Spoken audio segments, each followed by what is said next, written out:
It wasn't supposed to happen. He was being annoying, and I told him to stop. The other one woke up, the one who watches. He stopped watching, and he did something bad. That's when the red stuff started coming out of his head. What did you do next? I covered him up with cardboard and leaves and stuff. If you could go back to Saturday before any of this happened, would you do anything differently? Yes, I would. What exactly? I would do it again. But I'd use a bigger rock this time. On March 11th, in Cedar Falls, Iowa, 8-year-old Dylan Prescott was discovered dead in a drainage ditch behind his neighbor's home. The cause was blunt force trauma. The last person seen with him was 10-year-old Marcus Bellamy. What followed was an interrogation that quickly took a shocking turn. Marcus, do you understand why you're here today? Because of Dylan? That's right. Because of Dylan. I'm Detective Shaw, and I'm going to ask you some questions. Is that okay? You already asked me one. I did, didn't I? So I already said yes without saying yes. That's called implied consent. I learned that word from my mom's lawyer shows. You watch a lot of those? I watch everything. I have a TV in my room. My dad put it there after the divorce, so I wouldn't bother him when he has company. Company means women, but I'm not supposed to say that. I see. It's okay. I don't mind. The TV has 247 channels. I counted them all one night when I couldn't sleep. Some of them are just static, though, like channel 209. That one's just gray. But if you watch it long enough, you start to see shapes. Detective Helen Shaw has been with the department for 18 years. He requested this case specifically. His colleagues advised against it. Interviews with minors, especially in cases like this, rarely go well. But Shaw insisted. Something about the initial reports bothered him. Something about the way Marcus had been described. Marcus, I need to talk to you about Saturday. Can you tell me about Saturday? Which part? Let's start with the morning. I had cereal, Frosted Flakes, but we were out of milk, so I used orange juice instead. Have you ever tried that? I haven't, no. Don't. It's disgusting. But I ate it anyway because my dad says wasting food is a sin, even though we don't go to church. Isn't that weird? To believe in sins, but not in church? Some people feel that way. I don't think I believe in sins. I think people just do things, and then other people decide if those things are bad. But they're just things. They're just happenings. Does that make sense? I think so, yeah. Good. Because sometimes when I explain things, people look at me like I have two heads. My teacher does that, Mrs. Patterson. She looks at me like I'm speaking a different language, even though I'm speaking English. Regular English. Better English than most kids, actually. I read at a 9th grade level. That's quite impressive. I know. So you had breakfast. What happened after that? I watched cartoons.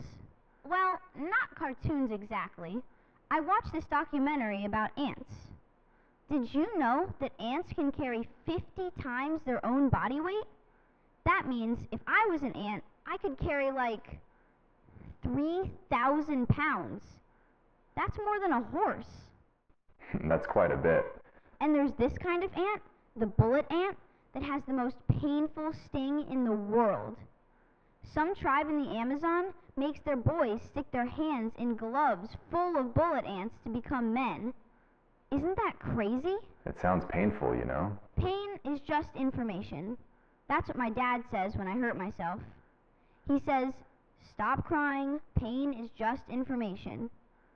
So I stopped crying. I haven't cried in a really long time. I don't really remember how. When did you stop crying? I don't know, a while ago. Why? Is that important? I'm just trying to understand you better, Marcus. Lots of people try to understand me. My school counselor tried. She said I was emotionally complex. I think that was her nice way of saying weird. You're not weird. Who told you that? You don't have to lie. I know I'm weird. I've always known. Even when I was little, I knew I wasn't like other kids. They'd be playing, and I'd be thinking about things. Different things. Bigger things. What kind of things? Just things. Like, Have you ever wondered what happens to all the bugs when it rains? Where do they go? Do they drown? There must be millions of them dying every time it rains, right? But nobody cares about that. Nobody even thinks about it. From the very start of the interview, Detective Shaw could tell something was off about Marcus. What he didn't know was that the conversation was about to get much worse. Marcus, when did you see Dylan on Saturday? After lunch. What time was that? I don't wear a watch. My dad says watches are a waste of money because everyone has phones now. But I don't have a phone either, so I guess I just don't know what time it is. Ever. Isn't that funny? What were you having for lunch? A sandwich. Ham and cheese. But my dad used the wrong cheese. He used the American cheese, but I like the Swiss cheese. Swiss cheese has holes. I like the holes.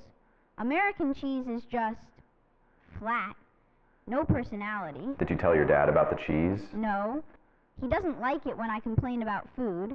He says kids in Africa would be grateful for American cheese, but I don't think that's true. I think kids in Africa would also prefer Swiss cheese if they had the option. Probably. Anyway, I was eating my sandwich with the wrong cheese, and I saw Dylan in his backyard. He was throwing a ball against the fence. Over and over. It was really annoying. What did you do? I went outside. I asked him if he wanted to play. Did he? He said yes. He always said yes. Dylan didn't have a lot of friends either. I don't know why. He was nice enough. A little dumb, maybe, but nice. What did you play? We went exploring. There's this drainage ditch behind my house. It's dry most of the time. Sometimes there are frogs in it. Dylan liked frogs. He was always trying to catch them. He wasn't very good at it. So you went to the drainage ditch, both of you? Yes. And what happened there? We looked for frogs. Well, Dylan looked for frogs. I just walked around. I wasn't really interested in frogs. What were you interested in? I don't know. Just being outside, I guess. My dad doesn't let me go outside much. He says the neighborhood isn't safe.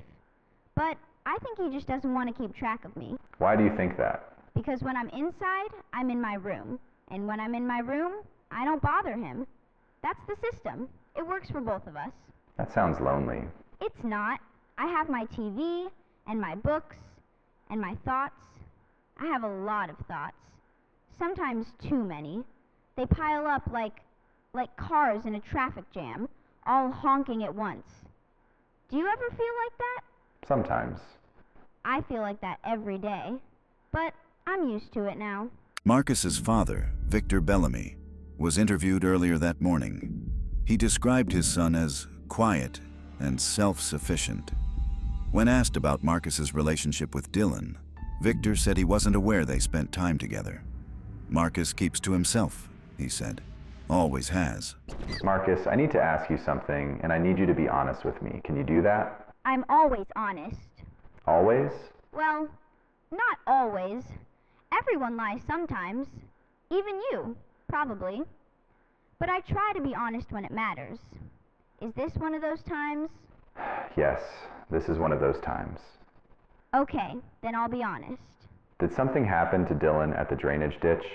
What do you mean by happen? Did Dylan get hurt? Yes. How? He fell. He fell? Yes. He was walking along the edge, you know, that concrete part at the top, and he fell. He wasn't very coordinated.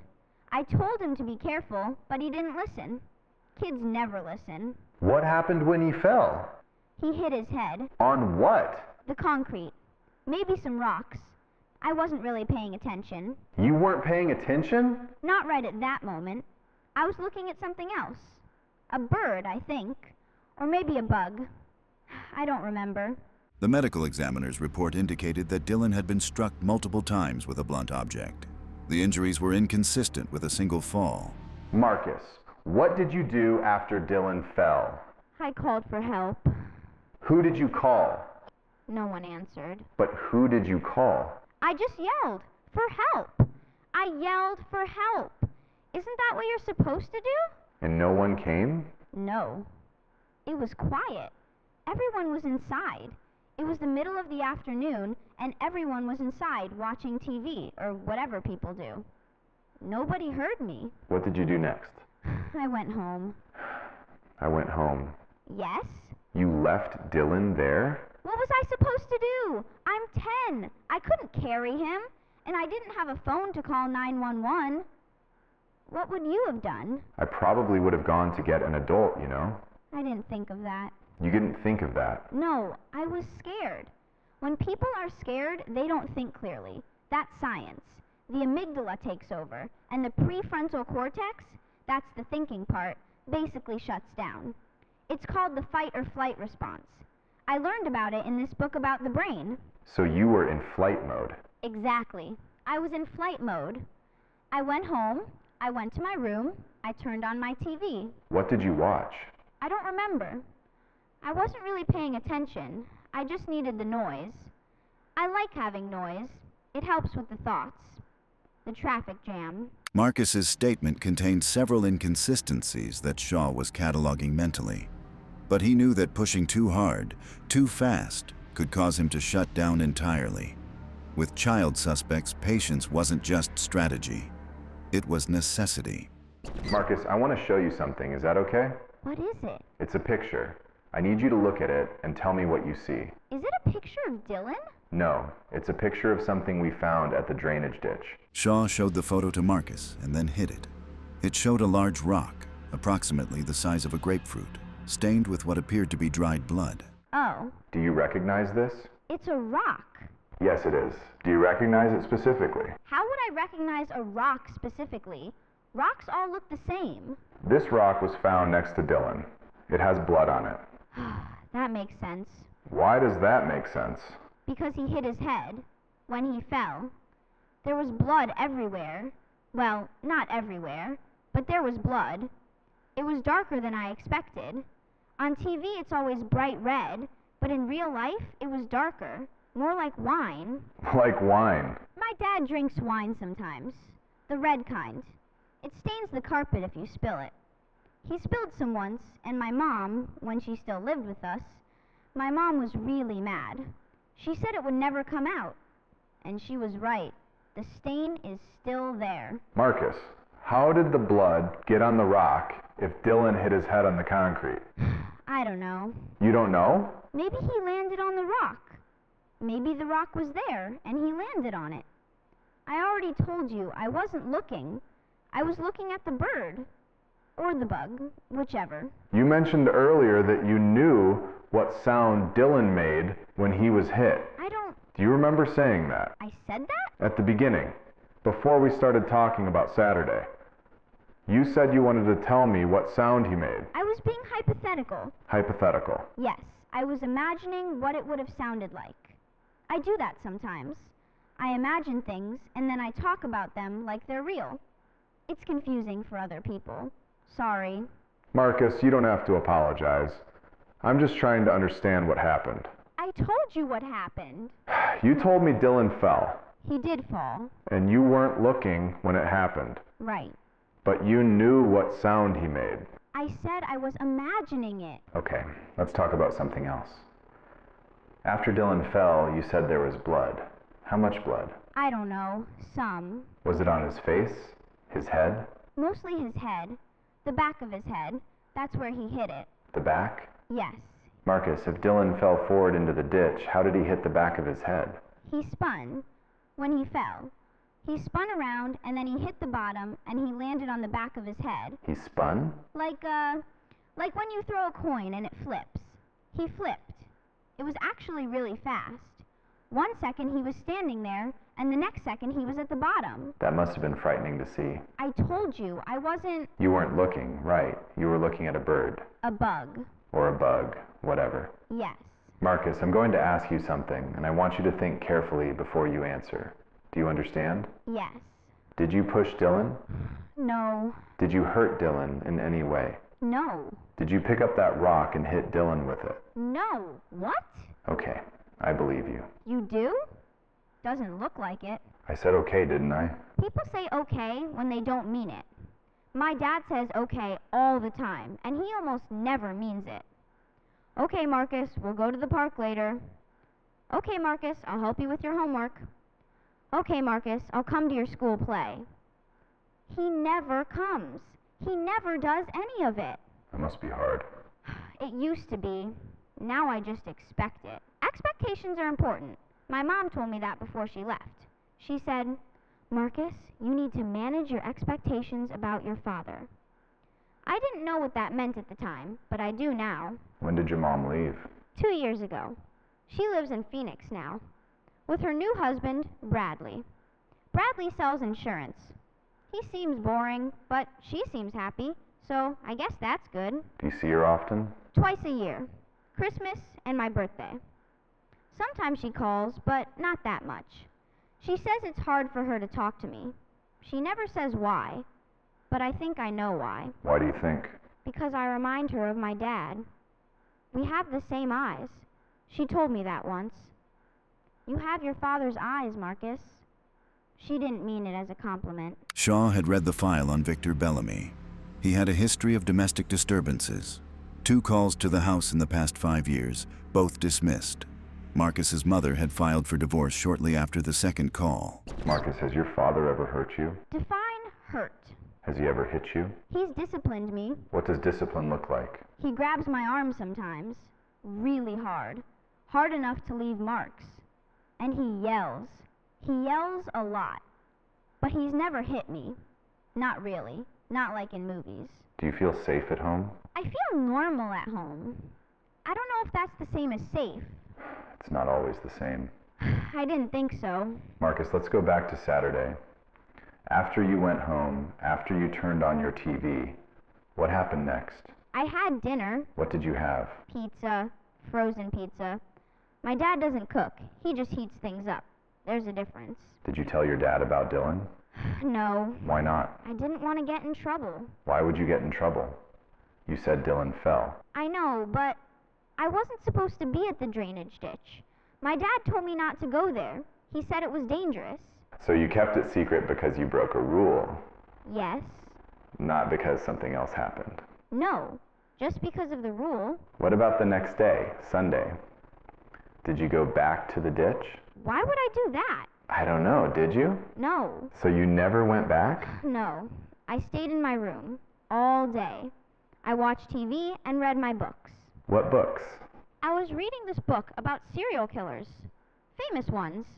It's really interesting. Did you know that most serial killers wet the bed until they were older? It's called the McDonald Triad. Bedwetting, fire setting, and cruelty to animals. If a kid does all 3, they're more likely to become a serial killer when they grow up. That's quite a thing to be reading at your age. My dad doesn't monitor what I read. He doesn't monitor anything. Marcus, do you wet the bed? No, I outgrew that When did you outgrow it? last year. My dad was really mad about it. He said I was too old. He made me wash my own sheets. What about the other things? Fire setting? I like fire, but I don't set fires. I just look at it sometimes. We have a fireplace, but my dad never uses it. So I light matches in my room, and I watch them burn down. And cruelty to animals? I don't have any animals. Have you ever hurt an animal? I step on bugs sometimes. Everyone does that. What about bigger animals? There was a cat once, in our neighborhood. It kept coming into our yard. I tried to catch it, but it scratched me. So I threw a rock at it. I missed. You threw a rock at a cat because it scratched you? It hurt. I was just reacting. That's the amygdala again. Shaw noted the pattern. Rocks, pain, reaction. The pieces were beginning to align, even if Marcus didn't realize he was providing them. You said you threw a rock at the cat and missed. Are you a good throw? I'm okay. Not great. Why? Just curious, do you play baseball? No, I don't play sports. I'm not coordinated enough. That's what my gym teacher says. So you're not a good thrower, I said I was okay. but not good enough to hit a moving cat? The cat was fast. And it was dark. What about something that wasn't moving? What do you mean? If you were throwing at something that was still something standing in one place, do you think you could hit it? Probably. Why are you asking me this? I'm just trying to understand your skills. I don't have skills. I'm 10. I have tendencies. That's what my counselor says. I have tendencies. What kind of tendencies? I fixate on things. I get stuck. Like, I'll think about something for hours and hours, and I can't stop. Even when I want to. Even when it's keeping me awake. What do you think about? Different things. Sometimes scary things. Like what? Like, what would happen if I did something bad?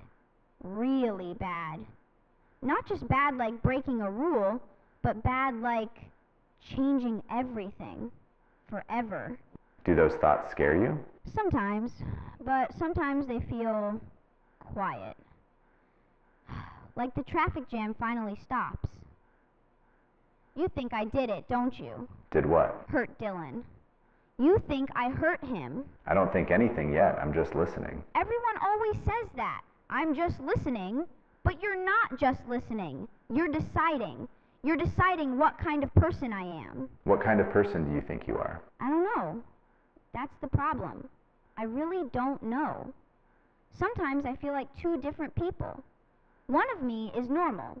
He goes to school and eats cereal and watches TV. But the other one... The other one what? The other one watches. He's always watching, even when I don't want him to. He's the one who has the thoughts, the scary ones. Does the other one do things, or just think them? I don't want to answer that. Okay. You said okay. I did. My dad never lets me not answer things. Well, I'm not your dad. I noticed. Marcus, I need to share something with you. Can you handle that? I can handle anything. We found Dylan's blood on your shoes. What? The shoes you were wearing on Saturday. When the officers talked to your father, he gave them the shoes. They found blood. That doesn't... I mean, there was blood at the ditch. Dylan was bleeding. I probably stepped in it when I was trying to help. You said you yelled for help and then went home. You didn't say you tried to help Dylan. I meant I looked at him. I went down to look at him to see if he was okay. You went down into the ditch? Yes. You didn't mention that before. I forgot. You forgot that you climbed down into an 8-foot ditch to check on your injured friend. I was scared. I told you. The amygdala. Things get jumbled. The amygdala, right. You know a lot about the brain for a 10-year-old. I read. Just as you said before, right? Shaw shifted his approach, applying more direct pressure now that inconsistencies were mounting. Marcus, I'm going to be straight with you, okay? Okay. We know Dylan didn't just fall. The doctors looked at him very carefully. They can tell how he got hurt. What do you mean? Look, when someone falls, the injuries look a certain way. When someone is hit, the injuries look different. Dylan's injuries look like he was hit. That's not... Multiple times, Marcus. He was hit multiple times. With something heavy, like a rock. Maybe he hit himself on multiple rocks. When he fell, he bounced. He bounced? People bounce. I've seen it on videos. When they fall from high places, they bounce. Marcus, you know that's not what happened. You don't know what happened. You weren't there. No, I wasn't, but you were. So tell me. I was looking at a bird. There was no bird, Marcus. You don't know that. You're right, I don't. But I also don't believe you. Let's slow down for a moment. I know this is hard, but I think there's more you want to say. Why would you think that? Because you've been talking a lot. From the moment I sat down, you've been talking. That tells me something. What does it tell you? That you want to be understood. That you want someone to know what really happened. You're trying to trick me. I'm not. I'm trying to help you, Marcus. Help me how? By letting you tell the truth. The truth is heavy, Marcus. Carrying it around, keeping it inside, that's exhausting. Don't you want to put it down? It wasn't supposed to happen. What wasn't supposed to happen? Any of it. We were just playing. He was being annoying and I told him to stop, but he didn't stop. He never stopped. He just kept talking and talking and talking. What was he saying? He was making fun of me. He said I was weird. He said everyone at school thinks I'm weird. He said he only played with me because his mom made him, because she felt sorry for me.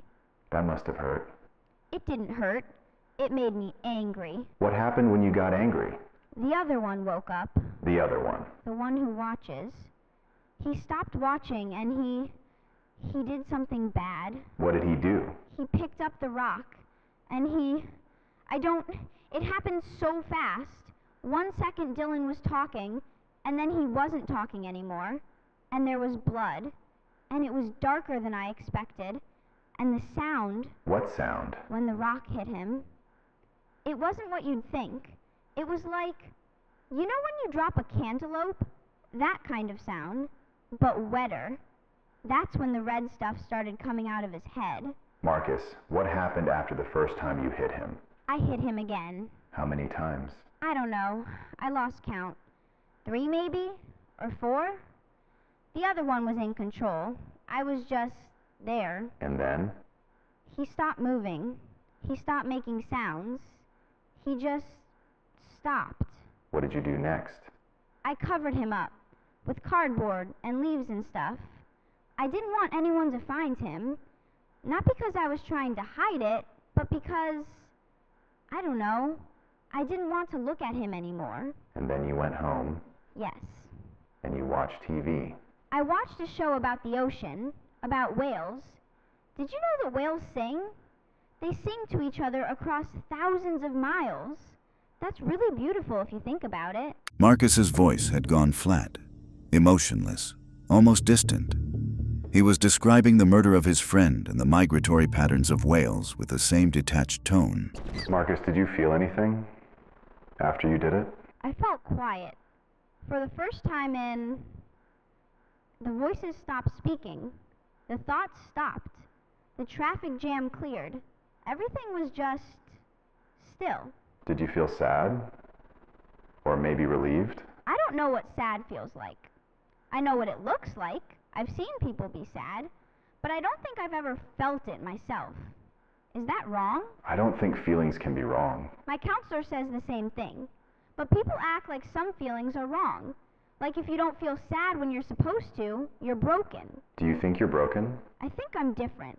Whether that's the same as broken, I don't know. Shaw looked at the small boy across from him, 10 years old, intelligent, articulate, and utterly detached from the horror of what he had done. He had seen many things in his career, but this was something new. Marcus, I want to ask you one more question, and I want you to think very carefully before you answer. Okay. If you could go back to Saturday, before any of this happened, would you do anything differently? I'd use a bigger rock. Why do you say that? Because the first one wasn't heavy enough. I had to hit him too many times.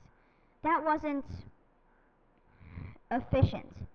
If I'd used a bigger rock, it would have been faster, less messy, better for both of us. Better for Dylan. He wouldn't have suffered as much. The way it happened, he probably felt it. Some of it anyway. I didn't want that. I didn't want him to feel pain. Pain is just information, but it's still unpleasant. You didn't want him to feel pain. No. But you still did it. He was being mean. He shouldn't have been mean. The interrogation continued for another 20 minutes, clarifying details, establishing timeline, documenting Marcus's exact words for the official record. But the core of it was already there. The confession was complete. Marcus, is there anything else you want to tell me? I don't think so. Anything you want to ask? What's going to happen to me now? That's not for me to decide. There will be lawyers and judges involved. Because of your age, things work differently. Differently how? You won't go to regular jail. You'll go somewhere for kids. Somewhere they can help you. Help me with what? With the thoughts, the traffic jam, the other one. I don't think he can be helped. I think he's just me. Another part of me. You can't separate a person from themselves. Maybe. But maybe you can learn to control that part. To keep him asleep. Maybe. 2 weeks later, Marcus Bellamy was placed in a psychiatric facility for minors. His case would be reviewed annually until he turned 18. The experts who examined him used words like emerging personality disorder and affective detachment. But Shaw would never forget the simplicity of how Marcus himself put it.